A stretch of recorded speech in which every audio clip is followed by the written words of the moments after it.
Welcome into our final fall edition of Sports Extra. I'm Rob Clark. Section playoffs are finally here for football. In Section 1A, the United South Central Rebels play host to the New Richland, Heartland, Ellendale, Geneva Panthers. 4 versus 5 matchup between the Rebels and Panthers. Here comes NRHEG right out of the gate on the ground.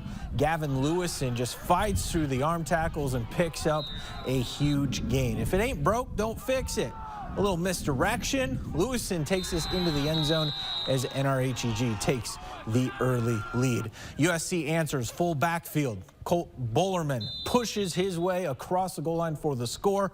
USC playing smash mouth football this evening. Sean Peterson just hammers his way into the end zone, and the Rebels find their stride. NRHEG battles back. Brooks Gillen hits Calvin Nissen, which sets up a touchdown. United South Central, though, goes on to win a close one by a final of 28-21. Up on the hill, Section 2, 2A action. St. Clair Loyola Spartans hosting Blue Earth area. It is all Spartans after the first half, up 20-0. Sam Freitag handoff to Brevin Hansen. He's all wheels to the end zone, adding another 6 to the scoreboard.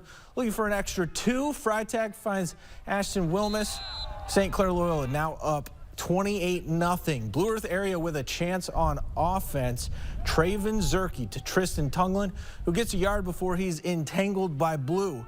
Third down now. Zerke drops back, looks deep, and it is a Spartan, Steven Leffler, with the grab. Loyola moves on, winning 34-0. More Section 2, 2A playoff action. Janesville Waldorf Pemberton hosting the Blooming Prairie Awesome Blossoms. Close game, 7-6, second half. Blossoms driving. Quarterback Gabe Stallo off the play action, surveys the field, somehow completes the pass to David Clennon. Jr., tough to bring down, picks up a nice gain. Blooming Prairie at it again. Stallo corrals the high snap. Screen is set up for Clennon. Wide receiver takes this up the field into enemy territory. Later in the drive, fourth down. Bulldogs come up with a big stop to get the turnover on downs. JWP opens up the playbook. Little end around action to Caleb Quast. Lots of real estate out there on the edge. Senior makes a nice move and takes it all the way to the house for 6. Bulldogs start to distance themselves. Still in the third quarter, JWP dials up another handoff to Quast. Wide receiver beats the defense again for another TD. JWP wins this one by a final of 22-6. In Section 3, 2A, Lake Crystal Welcome Memorial Knights taking on the Minnesota Valley Lutheran Chargers. Chargers with the ball early in the first. Elias Shallon handoff to Caleb Hunter, but the ball is out. Knights recover this one. Defense, the name of the game tonight. LCWM on offense now.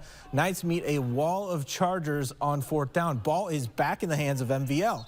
Later in the first half, Knights defense on fire, fake handoff. Shallon tries to find some open field, but Jack Gehringer gets home for the sack. Next snap, Shallon down again this time. It's Will McDougal. Fourth down, and the Chargers give it another go, but McDougal is locked in, and that is another sack. Knights take the win against the Chargers, 12-6, the final. In Owatonna, the Huskies hitting up late in the season. They host Century tonight. Panthers won this meeting back in September on this windy Tuesday night. Owatonna focused on the ground attack. That focus is working. Zach Rosner plowing his way close. It wouldn't be long before the Huskies finish it off. Tristan Graham into the end zone. 7-0 Owatonna lead. They didn't stray from the ground game. They stayed with the ground game. Tristan Graham ducking and swerving and turning on the burners. He's not stopped on his path to the end zone. Huskies double the advantage after another stop. They're at the goal line again. This one finished by Cade Holopater. Century would get it going, but Owatonna's early lead paves the way for a 33-19 victory. Plenty of football action there in the postseason, but we have some state tournaments that are kicking off. We'll have more after the